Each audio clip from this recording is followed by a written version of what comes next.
Hi, dear listeners. This is Kate Riga. I'm here to make a quick pitch that you consider becoming a TPM Prime member.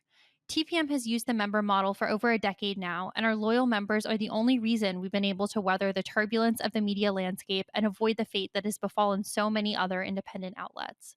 For $70, you get no paywall, fewer ads, access to the Hive member forum, a members only newsletter, and more. For $140 a year, you get all of that, plus no ads at all. Without our members, there is no podcast, not to mention that I'm out of a job. Thank you so much for listening and supporting us. We couldn't do it without you. Hi, this is Josh Marshall, and this is the Josh Marshall podcast featuring Kate Riga. We are recording for once. We get a little. We don't start quite at 12 noon, but we're pretty close to 12 noon today, Wednesday, October the 22nd.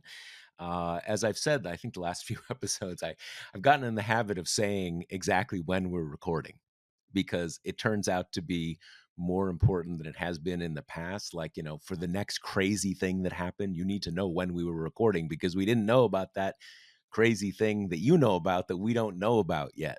And so it's important to sort of place us in the space time continuum and time's arrow with all the news that we are having today. Before we get started, want to remind you you can come listen to a live recording of this podcast in New York City on November 6th. We're getting pretty close. It's part of our 25th anniversary celebration. I've got the live podcast. We're going to have a sort of do an oral history before the podcast. If you want to see that too, we talk about the history of the organization. We're going to have a bunch of alums that you may know about. I'm sure a lot of you remember from the last 25 years. One going back all the way to the very beginning of the sort of the organization history of this site. Paul Keel, a great TPM alum, who goes all the way, who goes all the way back to the 2006, 7, 8 era. Anyway, doing that. Happy hour afterwards.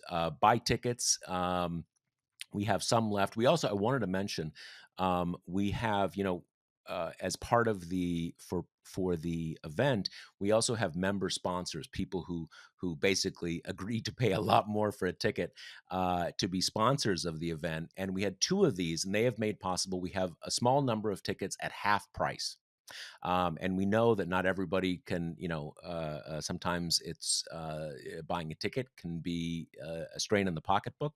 So these two sponsors have made possible, again, a limited number of tickets for half price. So if you've been on the fence, if you've been thinking about it, you can come by the site, get one of the half price tickets while they're available. Anyway, we look forward to seeing you. It's going to be a lot of fun. A lot of TPM readers, a lot of alums of the site, and so on and so forth. Remember, November 6th in New York City.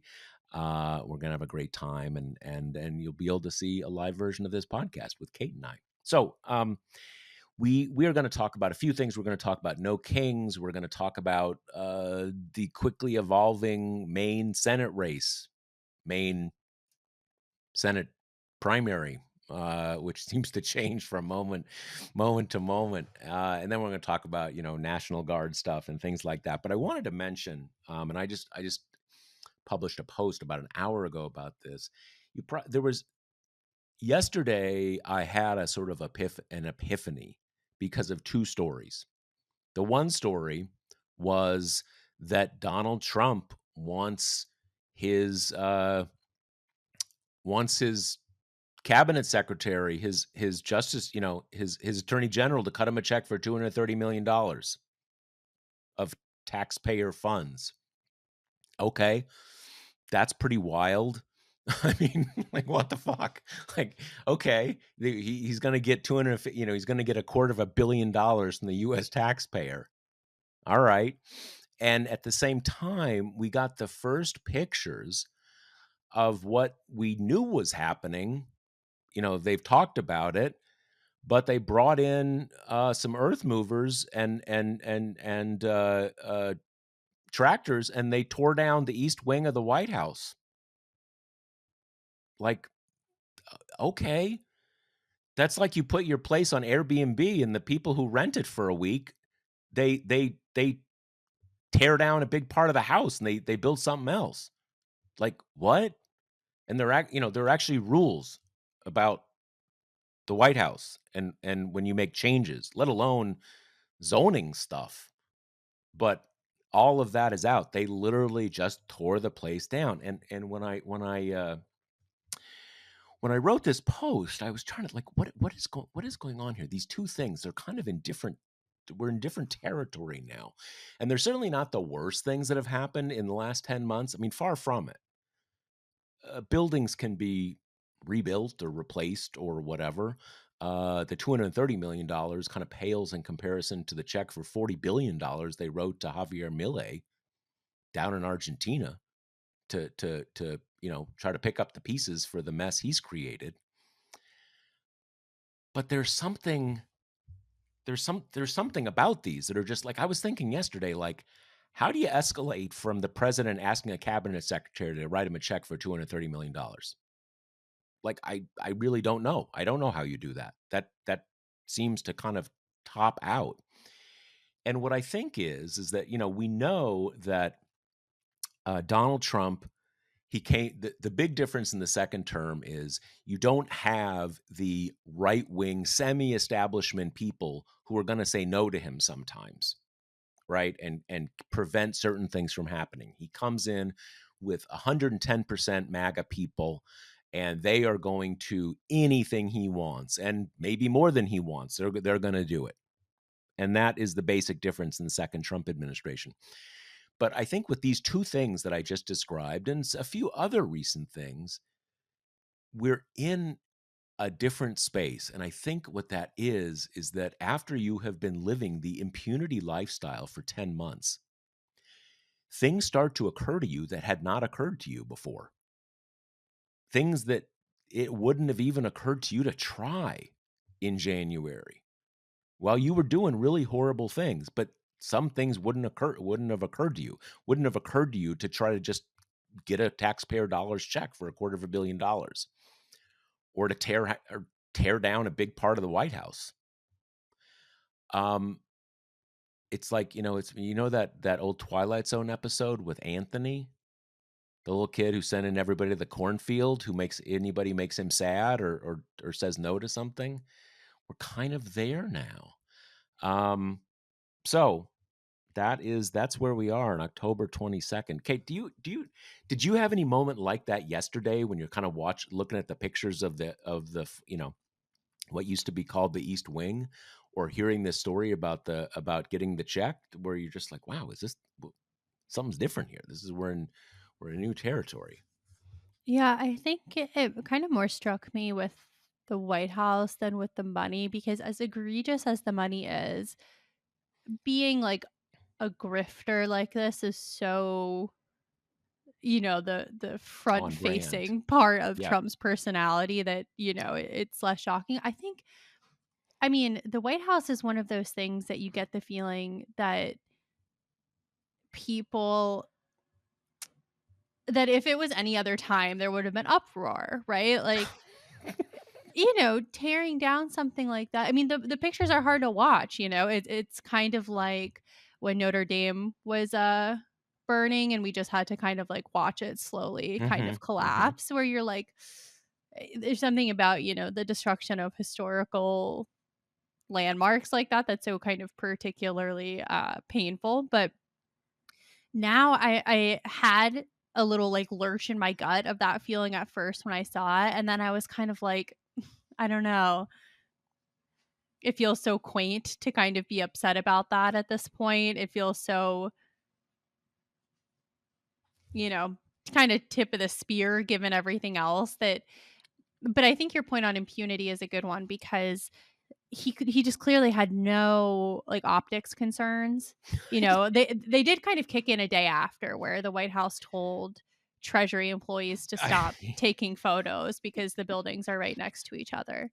But Yeah, yeah. and then they did some kind of retroactive like, oh, we are going to kind of go through the permitting process like while we tear down the walls kind of thing. But yeah, I mean it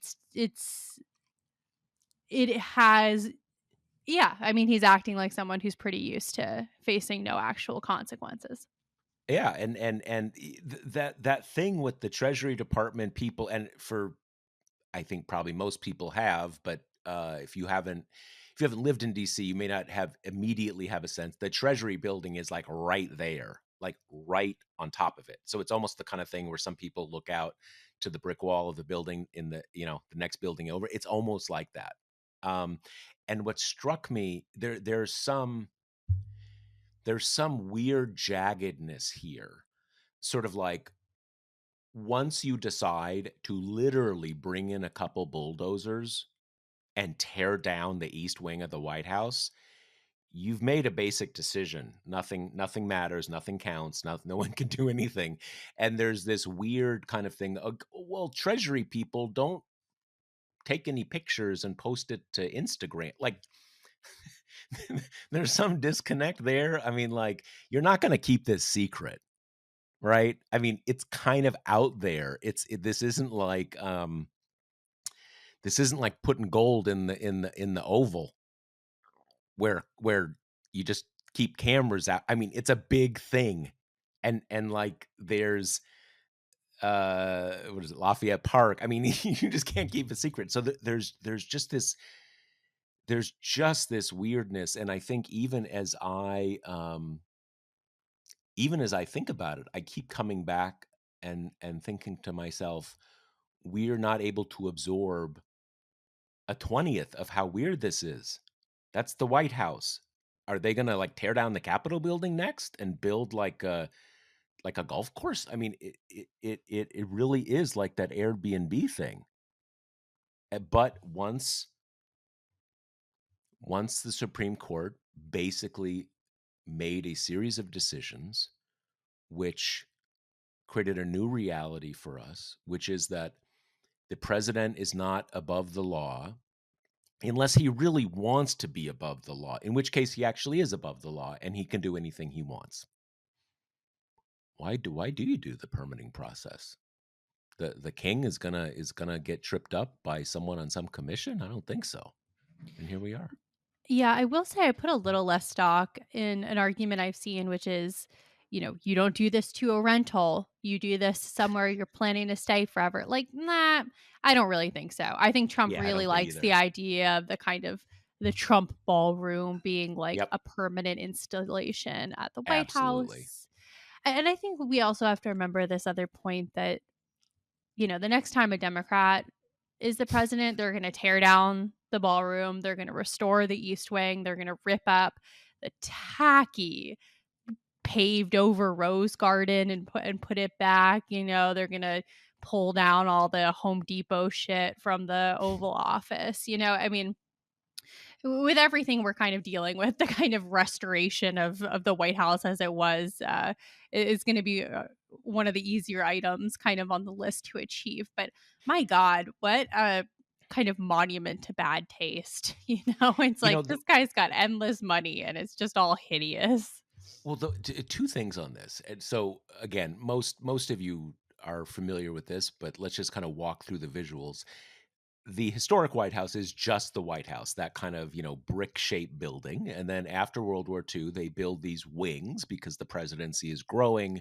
You need space for the sort of, expanded presidency. You create the East Wing and the West Wing, and there's a symmetry, intentional, right? You have these wings. There's a symmetry to them, and we have to be prepared. What they're doing now is not a symmetry. They're taking down the East Wing, and they are going to build this new thing that totally dwarfs everything else. So the White House, which was heavily renovated in the late 40s, I believe, under Harry Truman, was burned down in at very early in the 19th century, but it's basically been there for about for 225 years, is going to be dwarfed by this new thing. And here's one other thing, and I don't know, but I'll tell you, if you saw this video yesterday where he gets asked in the Oval Office, like, "Hey, what about this $230 million thing, dude? Like, what's going on?" And he does one of these, Trump free association things. And if you listen to it, and I'm actually serious about this, I think there is a chance that these two stories are actually umbilically connected. And what I mean is, if you listen again to what he says, I think there's a chance that what this is all about is that he will get the $230 million, which will be his money, and then he'll use it to buy the American people the ballroom. He bought it with his money. I know this sounds weird, but if you just listen to his free association, he talks about, "Oh, I'm not gonna take it for myself. I'm gonna give it to charity. I'm gonna do this, and also, like, we got the ballroom, and it's gonna be so c." You just have to go but listen to the video. I actually think this is possible, and it would kind of make sense, because, I don't know, I mean, it would also make sense he just pockets it, because, $250 million is nice to have. Although, did you see this, Kate, that there was actually, this isn't new information, but someone kind of put it together. His family net worth seems to have doubled in the last 10 months. So Yeah. they have, increased their wealth through pure corruption, kind of selling presidential visits and everything. They've increased their wealth by 3 or $4 billion. So I'm not even sure he needs the 230. Like in the past, it would have been a good infusion of liquidity, but I don't think he Yeah. even needs it. I saw him say at one point he's gonna donate it to charity, which it would be really funny to see which charity he selected. Probably Yeah, well, the charity for the cause of the gaudy, ugly ballroom or whatever, but, again, I um really think I really think we may be going to that, and maybe they haven't gotten as many corporate donors as they thought. I don't know, but that's a but possibility. speaking of this monarchical behavior, we wanted to do a little No Kings debrief, which was last Saturday. The I Hate America rally, populated by Hamas and terrorists and such, looks like clocked in around 7 million is kind of the upper end of the estimates, which Mhm. as a helpful kind of data point, the largest estimates for the Women's March in 2017 were about 4.5 million. So, significantly larger than that. Um, really successful in terms of the strategy we discussed last pod, the kind of ostentatious peacefulness Yeah. thing. A kind of a piece of it that surprised me is you had all these major city police departments putting out like tweets and statements afterwards being like, you know, we had X number of protesters and no arrests. Good job, New York. Way to keep it peaceful. Good job, San Diego. That kind of thing, which was, it is kind of stark because you expect at this point the police to kind of be in lockstep with the regime, and this was a pretty clear break. I can't imagine Republicans liked, seeing these posts, but it really they went off without a hitch. I saw some international stuff in some big European cities. They had their own uh, demonstrations. You always see the kind of heartwarming little tiny protests in like small red towns, across Mhm. the country Mhm. where they get, a couple dozen people to kind of stand on the sidewalks with signs. So, yeah, I mean, successful on its own terms, I would say. I think a good kind of data point in this great debate about protests are inefficient if they're not about kind of one solvable problem. And the no kings paradigm is such a grab bag that, what are you hoping to achieve, right? Ousting Trump from office kind of thing. But we've discussed this before in the context of the shutdown, but I thought it was pretty coherent. I thought it was a pretty good way to build a big tent movement because there are kind of various parts of the authoritarian power grab that are going to bother some people Yep. and that won't bother other people. Um, and I would say my other impression is like there is still a big mainstream media bias in the direction of thinking that these protests don't matter. And that is something that I think is different from the first term, despite the fact that these protests, numerically dwarfed what we saw in the first term. But Mhm. I think this has to do with kind of the aftermath of the George Floyd protests and the conventional wisdom that none of that worked, that we all took that as that and the women's march, we took that as this, like, really important kind of sign of people's repulsion towards Trump and their unwillingness to tolerate him.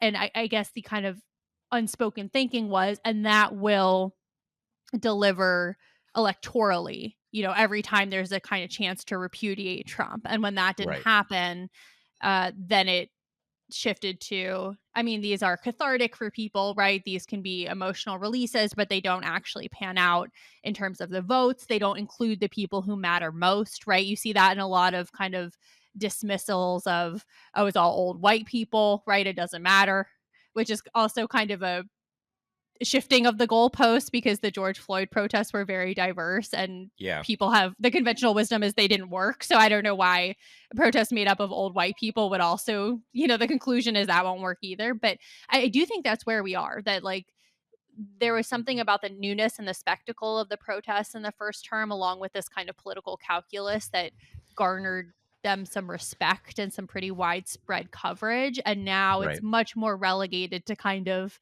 I don't know, like parade coverage, right? Like there were this many people who came out to celebrate X. Like that is kind of interesting, but in the grand scheme of politics, not relevant, not interesting, almost more of like a style section story. Yeah, there was I believe I'm trying to make sure I get this exactly right, but the day after, the Times had nothing on its front page. Nothing. And on its online page, it wasn't the feature, it was like, kind of one of those small bullet point things of, a kind of a few things down. And I think there's kind of what you're saying is absolutely right, for the difference between the two terms. I think, and to the extent there is something real, something accurate, there is a broader sense in which a lot of elite institutions saw the Trump presidency as a quirk, and elite institutions, elite opinion, and mass opinion are all against this. So it's just a matter of kind of playing it out because he lucked into the presidency, blah blah blah blah. And now we sort of know, kind of not know, that it's different. And there is a reality to that. He was elected again. He was elected with a plurality of the votes, all the things that we know. But there's there even if we even let's say I was really struck by that lack of coverage, or lack of placement here, in the Times, because let's say it's politically irrelevant. Let's say it tells us nothing about the next election, anything like that. It's still 8 million people going out around the country and doing something. Someone pointed out that the stadium rally for Charlie Kirk that they did, which was like, 80 or 90,000 people, totally dominated the Times front page. And this thing was like meaningless. And there is something there that goes well beyond making an editorial judgment about whether this is predictive about the next election. All sorts of shit happens in the country that has nothing to do with any elections, that are just big things that are happening in the country. So there's something there that is big and not good about the Times, and about a lot of other um, other elite media. Because again, I will accept the argument. I'm not saying I agree with it, but I'll accept the argument. Maybe it's not predictive at all. We know that Democratic Blue America is really pissed, and they all came out. That may not be predictive of anything, but it's not irrelevant. It's not a meaningless. It's not a meaningless thing. I will say that I was talking to a friend of mine, and she was saying that, and I think this is really right, that she was sort of dismissive of the whole thing for this reason, that she says, uh, um, what happened with a lot of the key stuff, both during the Tea Party era and the early Trump anti-Trump demonstrations, is that those big comings together um, fueled a lot of organizing. So everybody gets together, and you go and grab a beer at the end of the day, and you say, all right, let's keep what we did going here. We're gonna get together, and we're gonna canvass, and we're gonna find candidates that we like, and some of us are gonna run for office. That is a really big deal. And if that doesn't happen, the impact of all of this will be much less. Um, I kind of have a somewhat different take of that. I think that symbolism and motivation and the morale of the opposition is a significant hard data point as well, right? If people are going to get involved and do concrete stuff for the 2026 election, they need some stuff like this to show them I'm not alone here. I'm not the only person saying what the fuck every day to my television screen, right? Or my iPhone. So I don't think that's an either or. I did ask a few TPM readers who wrote in and said they were involved in some, in some capacity. They didn't just turn out at No Kings. They were involved in some way in organizing at the local level and stuff. And I said, like, are is this kind of organizational muscle being built? Is that happening? And I heard of, a variety of things. So I think that is still an open question. But some of the dismissal of it is goes far beyond, again, a sort of a judgment about political impact. And there's also this frustrating thing of this is mostly coming from the left of being like, stop griping online, do something, right? Like, and then I don't know, and then people do something, right? They kind of spend their Saturdays out protesting, and then it's like, well, that doesn't matter. That doesn't make a difference. So it's like, well, what do you want? This is what normal people can do. And I think that I don't think that's right. I mean, I think this is also in line with like how sometimes political parties have to do stuff for their base, right? It's not Hmm. always about bringing in the swing voters, bringing in the fringe people. Sometimes you need to throw meat to the base, right? You got to try to juice them up, you got to get them energized.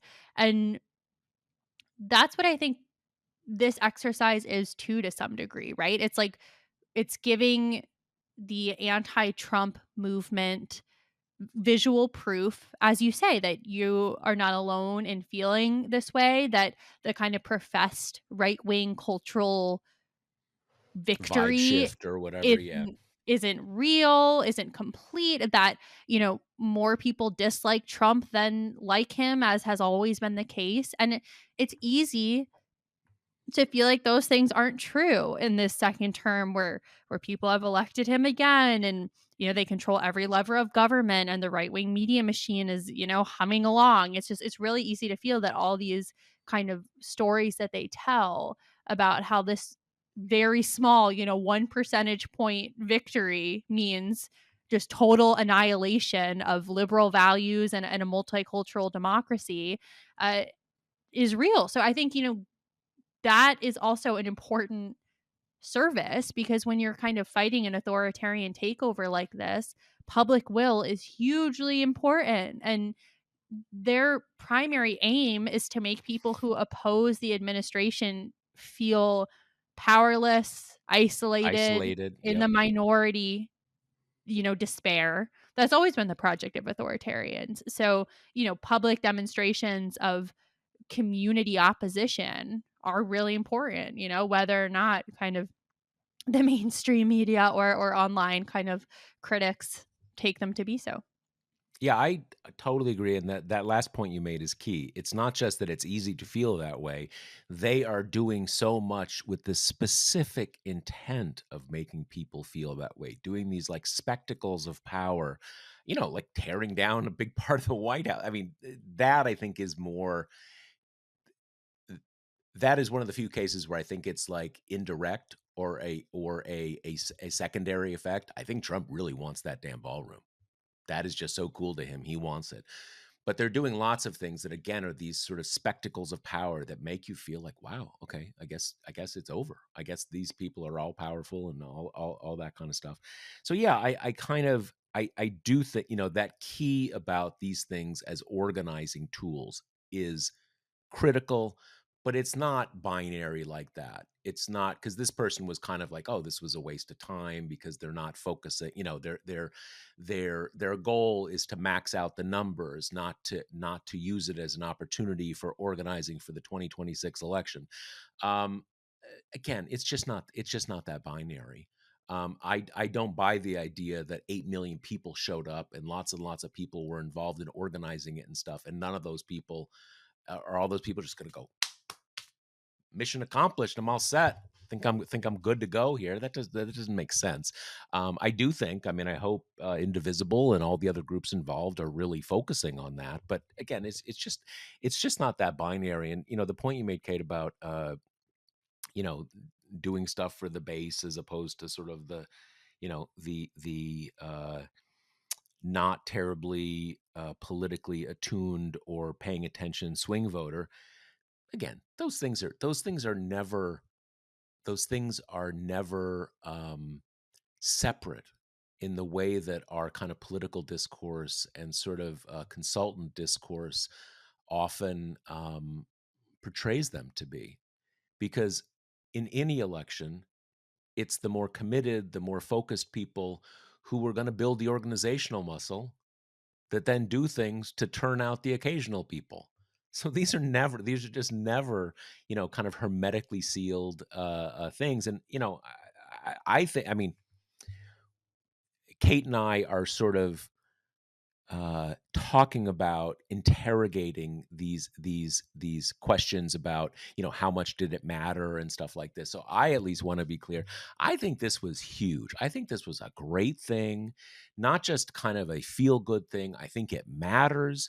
I think it sends a powerful message. I do think it's going to have all these ripple effects in organizing and getting and getting people involved. And there is just this aspect of the message that is so powerful and manages to be both very elastic but also uncompromising. We always talk about, like, big tent. Well, this and people worry about, well, does big tent mean we're sort of like, we'll take some Nazis, or we'll do a little of this. But the no kings thing, as Kay was saying, you know some people are upset about one thing and others are upset about another thing, but it kind of everybody can sort of say, like, wow, this is different. What we've been doing this year is really different. I don't like it. I want the old system. And the no kings thing is also something so rooted in American civic culture. No kings is the foundational thing. And so I just want to be clear. I think it was a huge success. I think it's important. I think it's valuable work. I think people put their time to good use. So I think it's all great. So let's shift gears here a little bit and talk about the main primary race. It is funny because in any other context, you'd be like, why the fuck is everyone talking about this, But, in this context, there is absolutely no way Democrats win a majority in the Senate in 26 without winning in a state that Kamala Harris won by double digits. And even if they don't win a majority in 26, which, as we've discussed, tough, real uphill climb, you at least need to start chipping away for kind of future cycles. Yep. And that's why Maine has become so important, and also because it is such a nifty little microcosm of this greater question that Democrats are so wrangling with, which is, you have Janet Mills, she's in her upper 70s. She's the establishment pick, right? The Yep. DSCC was really trying to recruit her, is putting a very heavy thumb on the scale for her now, which is not, you know, typical for kind of open primaries like this. And then you have Graham Platner, who is this, you know, veteran and oysterman, and he is also, again, why this is such a good microcosm. He kind of has this look that has become the shorthand for the unconventional Democratic candidate, which is, you know, tattooed and like hairy, and he doesn't wear suits. I mean, it's the Fetterman model, right? This is just the kind of main version of it. And so there's been just really heated debate on both sides of this. And I think kind of the best argument for the anti-Mill side is we already tried this, right? Sarah Gideon was the institutional establishment candidate, kind of a normie Dem who had electoral experience. She ran against Collins last time. Everyone was kind of like, this is it, right? Susan Collins will finally be toppled. Didn't work, right? She lost, Collins won. And the best argument for the anti-Platner side has emerged in this typhoon of opposition research that has kind of rained down to earth in these past, week or two, Right which after Mills got into the race. yeah, Yeah, coincidentally, right, which yeah. kind of started out with the classic unearthing of old social media posts, right, where he said that like all Trump supporters are racist, and he made fun of cops, and he kind of downplays sexual assault in the military, and that kind of stuff. And then the newest mini version of this is he actually proactively went on Pod Save America and revealed that he has this like skull and crossbones tattoo on his chest, which seems to be kind of linked to Nazi symbolism. And it was kind of clear from this getting ahead of it thing that people were shopping this around. They were going to kind of break a Yeah. story about him having a Nazi tattoo. So he kind of tried to get out in front of it. And so the argument against him is now, well, this is classic Democrats kind of falling in love with an unvetted candidate who now is going to have all this baggage that they're going to bring into the general election. And there was this like much ballyhooed Politico magazine piece from Jonathan Martin going around today that kind of does this little like wrist slappy thing against Democrats for like, you guys always do this. You just want a candidate that you think is, sexy and fun, and you're not being responsible about it, which I think is like a dumb argument for many reasons. One of which being like, well, the biggest criticism from the last cycle was running old, uninspiring people. So you're kind of Yeah, it's getting yelled at for both ways. And he does have a line in there, to be fair, but it is a crazy thing to leverage a criticism of the Democratic Party for falling in love with personalities at this yeah. exact moment Yeah, in yeah, political yeah. history. I didn't read that article, but I saw the headline, and I didn't need to read the article once I saw the headline. I knew exactly what that was going to be. And there is a guy who has this. I mean, many of us have said things like this, but one of the things to understand about American political culture is that for a complicated set of reasons, basically every major stakeholder in the American media and political ecosystem has strong vested interest in criticizing Democrats. The Democrats, the left Democrats, the establishment Democrats, the Republicans, the media. It's really true. And to Kate's point, like, which is it? Is it Democrats who are in their bubble who keep running the increasingly aged people who are still trying to make work Clintonism? Or is it that they're, running podcast bros? Which is it? But again, it's anything. It's because anything that goes wrong or any bump in the road is because of these basic core things about Democrats that they'll never overcome, that they'll blah blah blah blah blah blah blah. Insufferable crap. I I I always I always hesitate to make these kind of totalizing statements about individual writers because eventually you run into them again and it's awkward. But like I nauseating stuff, and I didn't need to read it. I will say, the one thing about Janet Mills that makes her different from, the last time Democrats kind of tried to run the DSCC's candidate is Mills is a quite popular two-term governor. That's not, you know, that's a pretty big deal, um, in a state like that. So I actually think brings she brings some of the bad stuff. She brings the sort of she's almost 80 stuff.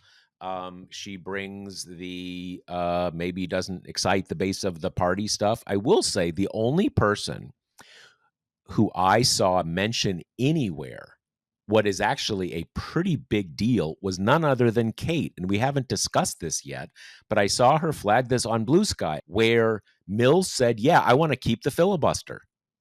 And I mean, any Democrat who has their eyes open knows that should be totally disqualifying, because holding on to the filibuster basically means making lack of faith in government and Trumpism permanent. It means another Biden presidency where you have kind of like a brief timeout from Trumpist rule as the max out for anything that happens in 2028. Now, again, if that's hopeless, look, it's better to have the majority and not do something with it than not to have it at all. So like, okay, but that is like a serious disqualifying thing. And on the Platner thing, you know,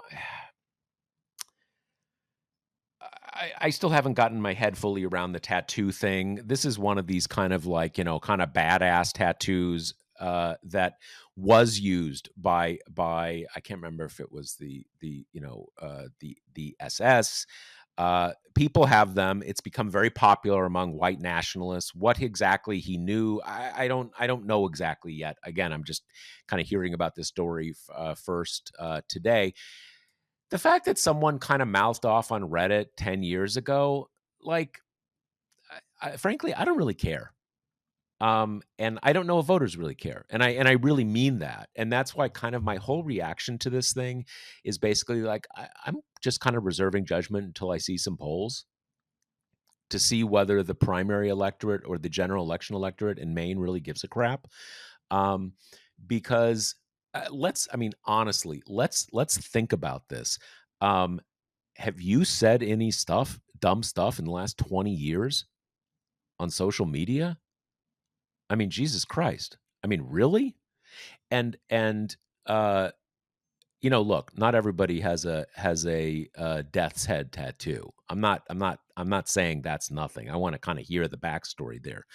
But on this other stuff, I mean, look, what was the story of the last election? One of the big stories was disaffected young men, right? Disaffected young men with everything that goes into that. The kind of, these young 20 somethings who kind of one day they're for Bernie and next day they're for Trump, right? They're just kind of pissed at everything. And what I have seen about Platner, and again, I haven't seen every detail. I'm not saying this is fine, but kind of a lot of what I'm seeing is he's one of those guys. And now he's sort of uh, having now he's very anti-Trump and a sort of a more, in the political science sense of the word, kind of articulate political message. I'm not I'm not going to get bent out of shape about really anything he said 10 years ago on Reddit. And I really don't know what the impact of that is going to be with voters in Maine. If he is kind of torched by it among voters in Maine, then it is what it is. And Democrats, have a more maybe complicated situation on their hands. I don't think Mills is a terrible choice. Again, popular two-term governor. Um, if you remember, there was that interchange she had with Trump back in January or February when they were kind of cutting off money to, like, I think the University of Maine, in that first, where she said, like, yeah, dude, I'll see you in court, make my day. So this is not some sort of like softy, triangulating person. This is someone who I think, the other argument is like Susan Collins is the everybody kind of likes 70 something woman in Maine. You need something different. That's okay. That's an argument. Um, but a lot of times voters aren't on the same page as what commentators say. So I want to see some polls about the Platner thing to see what's really up. Yeah, I have a few thoughts. Okay, one, I'm glad you acknowledge that I'm like the only one who talked about the Only filibuster one. thing Only because one. it's been blowing my mind. I don't like Yep. I saw it, I just saw it because the some, local outlet in Maine tweeted about it or something and I was like, "Okay, that's a critical piece of Like the information to Press have in this Herald or debate." something like Yeah, that. Yeah, the yeah, the yeah. banger, whatever. And it has emerged nowhere. I don't know if people think it's not important or something, but I think that's a You should write massive about it or I should blow. write about it. Yeah, totally, totally, Yeah. totally That's agree, like a totally. massive strike against her, I think. Um, Can I say one other thing yeah, about yeah, it? I think the other thing about that is it would be I would be less surprised if someone like that would say, "Yeah, we gotta take a look at it." It's we gotta make sure, something a little more equivocal of at least having some cognizance of, like, Democrats are really down on the filibuster and have you been paying attention the last 20 years? The role of the filibuster? As opposed to like, "Yeah, I'm love me some filibuster." I mean, what? right. Exactly. I mean, that's a huge deal, especially because okay, now what she has to do in the primary and what Plattner has to do in the primary is like very well defined at this point, right? She has to prove that she's not old and milk toast and just another part of this kind of spineless, bland, unwilling to fight kind of democratic gerontocracy. That is her mission in the primary. Plattner's now is to see, can he ride out this wave of opposition research? Like can he convince people that having kind of distasteful, off color, offensive social media comments to your name is not the be all end all? Can he get past the tattoo thing? Yep. Can he make a convincing argument that gets rid of the kind of quote unquote litmus test left, which has come under such fire? Or is that stuff too offensive for the current Democratic Party? Does it not matter how much we kind of hand wring about being a purity test party? That's too much for people. And he's going to sink under that. To me, I am personally kind of more worried about the filibuster thing just because the tattoo would be more worrying to me if it was accompanied by this kind of flood of like right wing online posting. And for someone who Mhm. posted in a pretty uninhibited way, if he really was kind of a secret Nazi, you would think you would see that kind of Yep. emerging more in his Yep. footprint. And maybe that's still to come. But to me, I don't care at this point about if the candidate is perfect. Like if Mills was out there saying like I'm absolutely going to get rid of the filibuster, I am going to be part of this kind of new movement of Democrats despite my age, I would be much warmer on her. To me it's just you have to get someone in who is going to shore up the government against the next Trump. And the Yep. filibuster thing is a much more concerning sign to me that she will be an unwilling participant in that than, Plattner being kind of a bonehead. But Mhm. it's also that's the point of primaries, right? Like Yep. I I think Maine voters should be given the choice, right? And we Yep. should and we should see how it goes and maybe he's too back down to survive a general and maybe she's too old to survive a general, but we have like a perfect matchup of these kind of two theories. So just let it play out. Like I wish the Yep. DSCC would just kind of butt out a little bit and let the chips fall where they may and if that were to happen, I think we would learn a lot from this primary. We would have some significant data points about, at least in for this electorate, what kind of candidates work and what kind of baggage is surmountable and what isn't. Yeah, no, I mean, look, there's a a very high level of chance that not only has the DSCC, not taken a not gotten involved here, that they're behind the Oppo research. Maybe not literally directly, but this is all very timed. They wanted to kind of take him out. I can't get whatever one thinks about Platner. I can't get overly worked up about their role, because you do want to find out about this now. You do not want to find out about this in October 2026. So I'm not saying that there was, like, altruism for a future, for the eventual inoculating and getting this out of the way for the eventual Platner general election candidacy. But it is, you want to get this out now.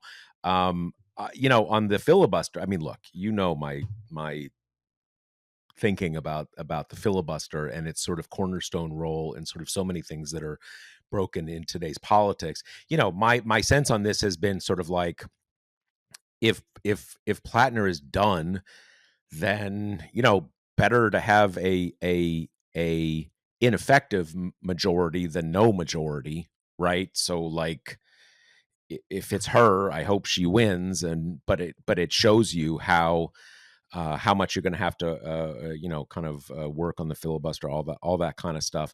I don't, again, I think most listeners to our podcast will know I'm not someone who, like, falls hard for the Plattner types. Quite the opposite. I'm pretty, I don't know. I just like all that kind of stuff. Like, oh, finally a kind of a rural guy who speaks our language. Isn't this cool? And he's got the bro thing, but he's totally down with Obamacare and all like, whatever. Like, I'm far more like, how do you win? How do you win, and where are you on the kind of on these key issues? But I don't know. I think if you were going to embrace a, progressive, liberal, populist politics that kind of functions in our world today, especially if you are in a political time when, disaffected youngish men are such a, in many cases, toxic force, but also fluid force in our politics.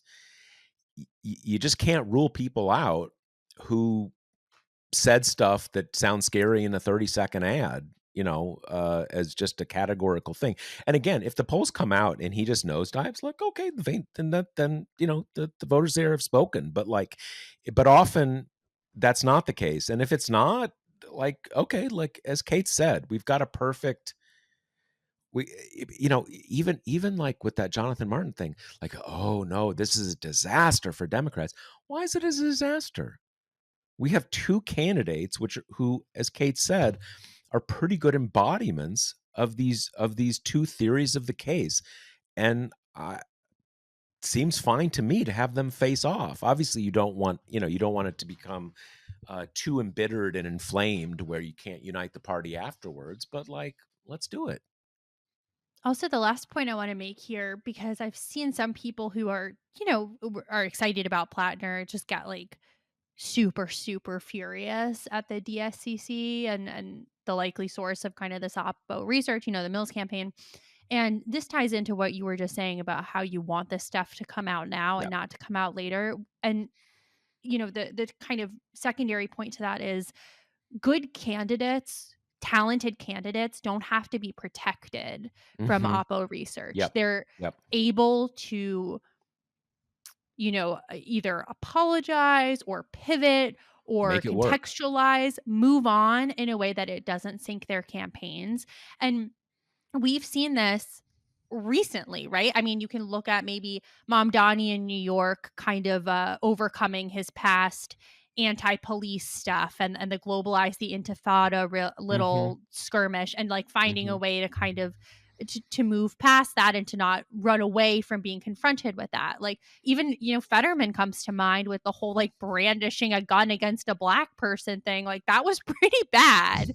And he was able to kind of push past it, and keep his candidacy viable. So the other piece of this is I think because the stakes of these elections are so high and people are so totally justifiably worried about, Democrats getting their legs taken out from under them, and the Republican, majorities enduring, and all that is totally fair. But a good candidate can overcome the skeletons in his closet and has kind of a game plan for dealing with them. So if Platner's the guy, this is an important test. Like, he needs to kind of prove that he is agile enough to take some incoming and keep rolling with it. And this kind of situation, it's not always just in the candidate's control. Some things become bigger media firestorms than others, right? Some things kind of plug into the national issue scape better than others and become more salient. But all that being said, if he's the guy, he'll be able to kind of make it work and keep his candidacy alive. So, the elections are important, but you don't have to handle these people with kid gloves. They're trying to become professional politicians on one of the highest and most elite stages that you can have. And if they're the right people for the job, they'll be able to kind of endure a rocky primary, a tough, a bruising battle, and emerge to the general stronger, more battle tested, and kind of better able to weather those storms. 100% agree. We need to see that, yes, the DSCC is absolutely not trying to do Planner any favors at all. They're trying to like not take him out. It is also true that this is the time to do it. The Republicans absolutely were going to find any of this stuff, and it would come out later. And it's what this reminds me of. There was a thing in 2008, both during the primary, the Obama Clinton primary, and then during the general election, and there were a lot of Obama supporters that were sort of like, Obama is a generational transformational candidate. Don't break him. Don't break him. He's that important. Um, I think a lot of people have more jaded or less, more equivocal feelings about Obama now, but that's not the point. You can't act that way. There's no, don't break him. Politics is a tough sport. Um, and Republicans will break anybody they want to break or who they can break. To your point, I kind of said it as what do voters think. What voters think is a fluid reality, and your point is 100% right. This is an important test for Platner,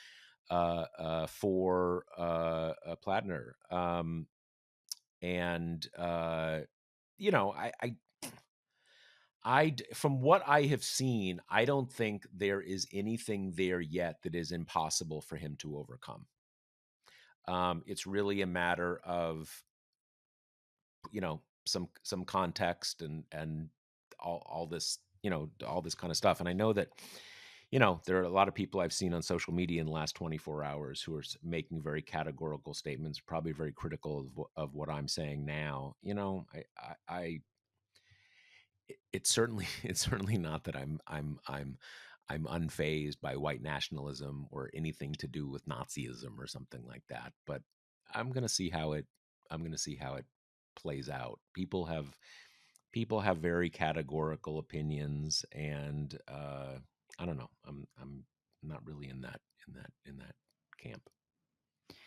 So, the last thing we wanted to talk about is there's just kind of been a flurry of updates about these National Guard deployments into cities that resist their being there.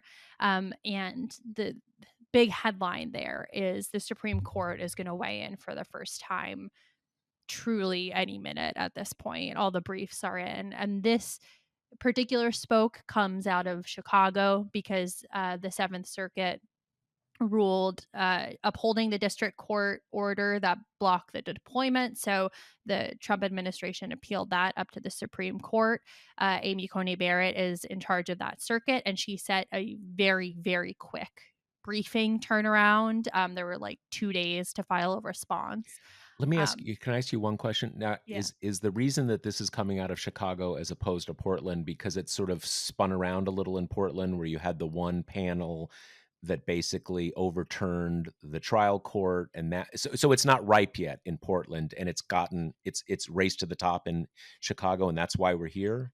So the difference is in Portland, the Ninth Circuit panel ruled in Trump's favor, said the deployment was okay, and there's still a little bit of procedural stuff happening because there were two orders blocking the guard, and that hasn't been fully resolved yet. But a judge, what they call sua sponte, which means just he's asking for it himself. The parties aren't asking, asked for a rehearing of that decision en banc. So that would be the full court take up this question and answer it. And the one Clinton appointee, this panel that ruled for Trump was two Trump appointees and a Clinton one. And the Clinton one said in her dissent, she called on her colleagues explicitly to vacate the majority's order and stop what she called an illegal deployment.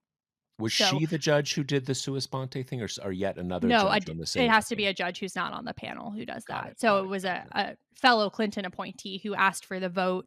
Um, so the whole panel has to vote if they're going to rehear it, and then if a majority does, then they'll rehear it and they can vacate the panel order, and put into place a full the full rehearing from the court if they decide differently. So it's just still at a procedural step before the Supreme Court, which is why the Chicago one got there first. But all these cases are about the same thing, right? They're all basically predicated on the same arguments. They're all go to the root of kind of presidential power. So what the Supreme Court does in this case, which will be on the emergency docket, I imagine it won't be, if they give any explanation at all, it'll be brief, right? We will only get these kind of tea leaves about how they're thinking because this case will get up to them in a full merits briefing way in the future, but it'll at least give us kind of an indication of where they're going to come down. And I'm trying to get out of the prediction business, but I am like very, very pessimistic that they will do anything to stop Trump here, partially because these presidential powers of, they're using Section 10 for the National Guard, but Trump is constantly threatening to kind of use the Insurrection Act if this doesn't work. They're pretty broad. They are really Yeah. deferential to uh, presidential declarations because they're you just get the sense, and it's so frustrating, but you get the sense that they're like, well, if the president sees an emergency, it's kind of like the national security umbrella writ large. We give a ton of deference to the president in these areas because you assume he's seeing more information than a normal person is, right? And a lot of it's probably classified, and who are courts to kind of step in and second guess? And that's not true across the board, and there are specific kind of sovereignty concerns when you're talking about kind of sending troops into unwilling states. That's a little bit Yeah. of a different posture than a lot of these cases, but Now let me ask you, you said Section 10. Walk us through. Okay. Can you walk us through, and for the moment, let's stick to National Guard. What is the legal argument that they are making, and what are its statutory bases that he's using to do this? so there are a few kind of subsections of how you can use the National Guard, and Section 10 is the one that keeps coming up because it's the one for when the governor doesn't want the guard there, right? The other one, you have the kind of state as a full participant, and that's a little different. Then you have one that's a kind of a combo, a hybrid of both. And Section 10 is the one where you don't need governor buy-in. So they're the kind of rationale you have to hit to be able to deploy the guard. Is that's why they keep invoking the word rebellion, right? You can send in the guard if there's the threat of a rebellion, if local police forces are overwhelmed, the kind of the state and local people can't keep government operations working themselves. And then there you have the piece of protecting the federal buildings, right? Which is why everything that Trump has been doing so far has been predicated on this. They're going to protect courthouses or the ICE facility, like, because if you're using Section 10 to, federalize the guard, because they are federalized, right? They are becoming federal troops. They are subject to posse comitatus. So they can't be used to do normal law enforcement stuff. They are only supposed to be there in kind of this like supportive, protecting the federal land measure. And so at because of that, it's critical that the governor of that state said no, Right. because the federalization, so Yep. the fact of overruling the governor in basically brings posse comitatus into the mix where it would not be if it was with the consent of the governor of the state. Right. In this hybrid model specifically, where they're still considered like state level troops, they're still under state control. Posse Yep. comitatus doesn't play in, which is Yep. also, and this is the big threat of the Insurrection Act, right? Like the Insurrection Act is the language is so unbelievably broad that I've been reading up on it lately, and scholars say it can't possibly mean what it says, because if it does, that would mean that any two people who are conspiring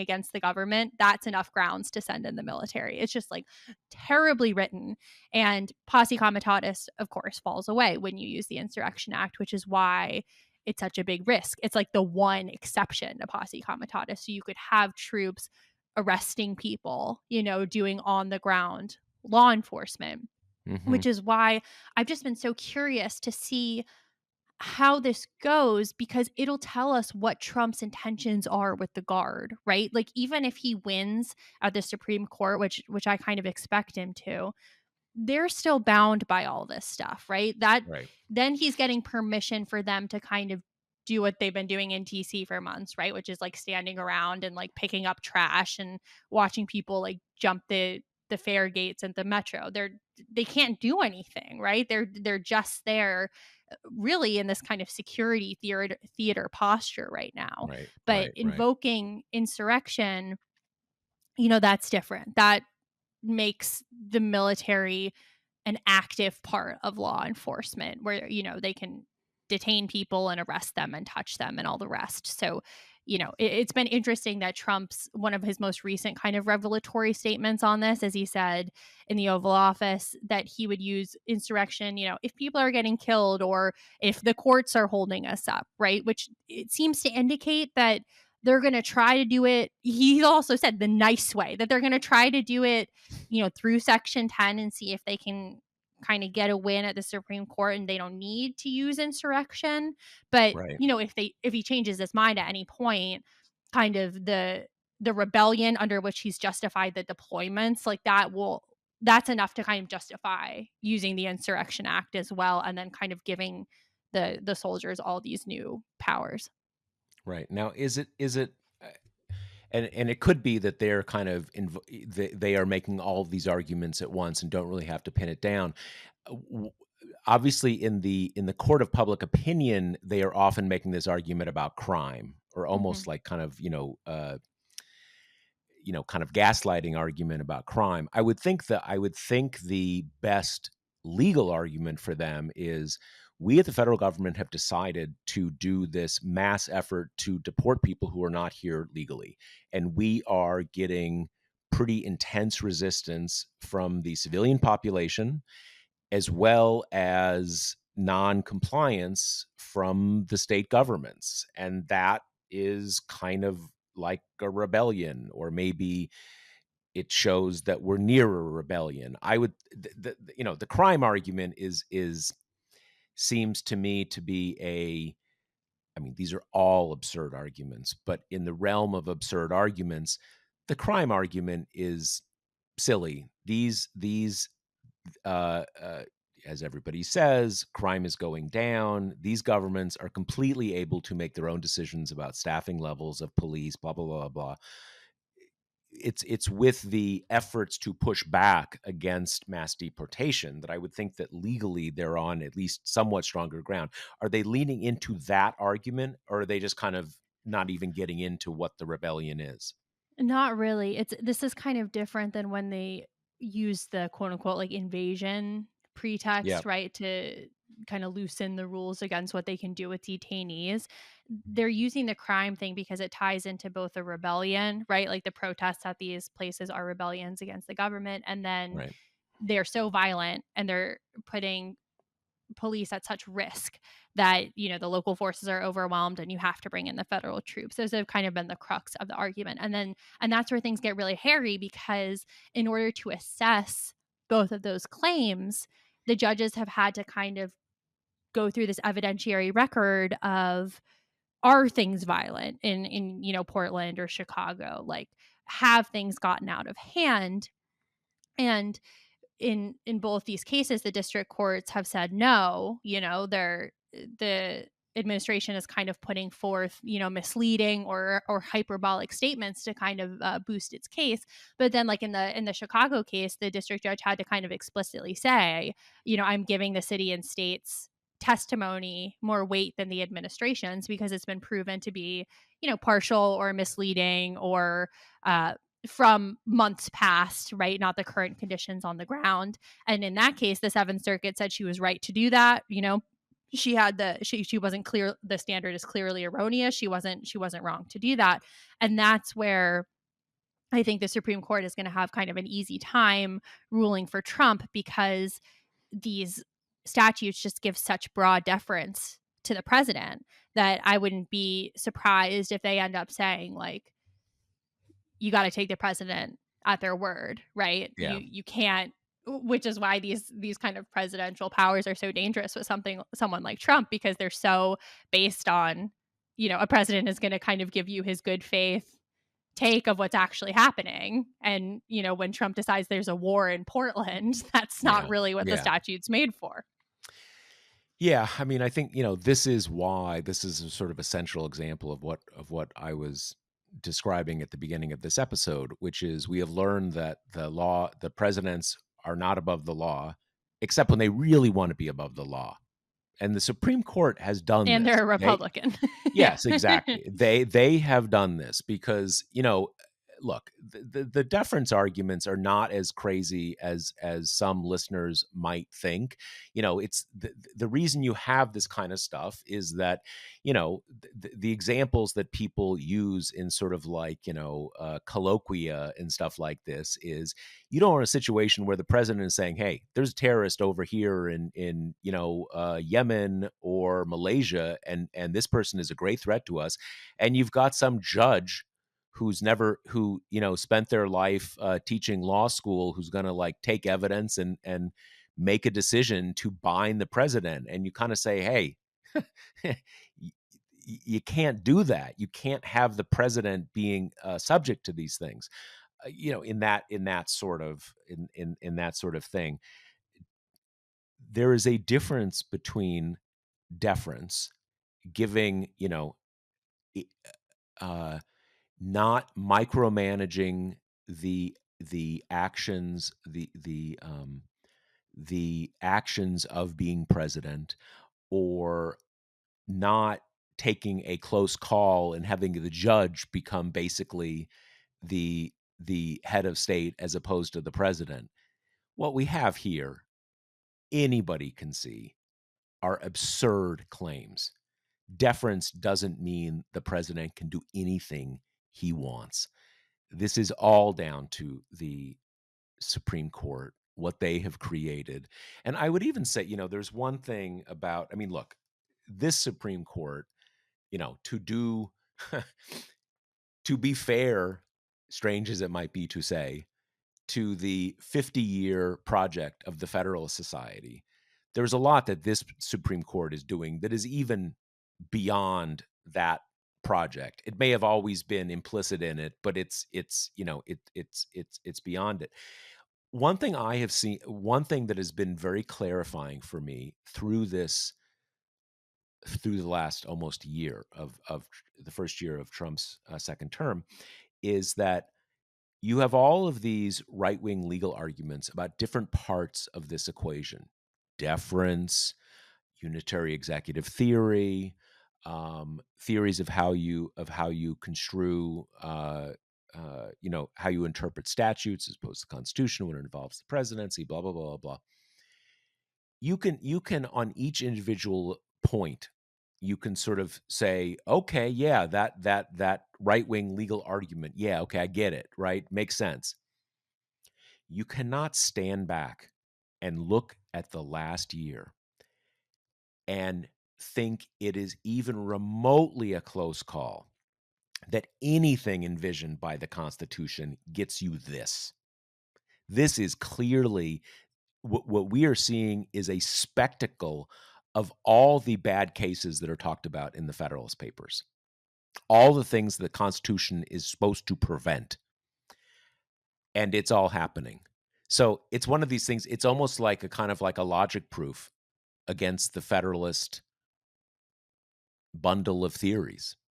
Yes, the logic may be compelling when you zoom in really close with a microscope. I mean, I don't think it's compelling then either, but some people think these things are compelling. But you cannot be familiar with the composition of the US federal constitution, anything about it, and think that this is what it's supposed to do. It's the fruit of the poison tree. The unitary executive theory stuff was always going to get you this kind of dictatorial presidency. So, it's all on them. It really is all on this, the corruption of this Supreme Court. They are that bad, which is All why right. Kate's right that the filibuster is so important. Yep. Because At with the Janet Mills. filibuster, yeah, yeah, yeah. With I mean, none of these things can be fixed as long as you keep that in place. In any case, Kate is rightly signaling that we are at the end of our episode. Remember, if you want to come see us in person, we can't wait to see you on November 6th in New York City. You can buy tickets for our live podcast, and there are a small number of discounted tickets, which, as I said at the beginning of the episode, because we have these two new member sponsors who've made that possible. Get your tickets. Come see us on November 6th in New York City. We can't wait to see you. And we are at the end of our episode. No more? That's it? All right. See you All next right. week. Later. The Josh Marshall podcast is hosted by me, TPM reporter Kate Riga, and TPM founder, editor-in-chief Josh Marshall. The show is produced by Jackie Wilhelm. Thanks to Why Not Jansfeld for our podcast theme song, and thanks to all our TPM members who make this possible. Rate and review us on Apple Podcasts, and subscribe wherever you listen.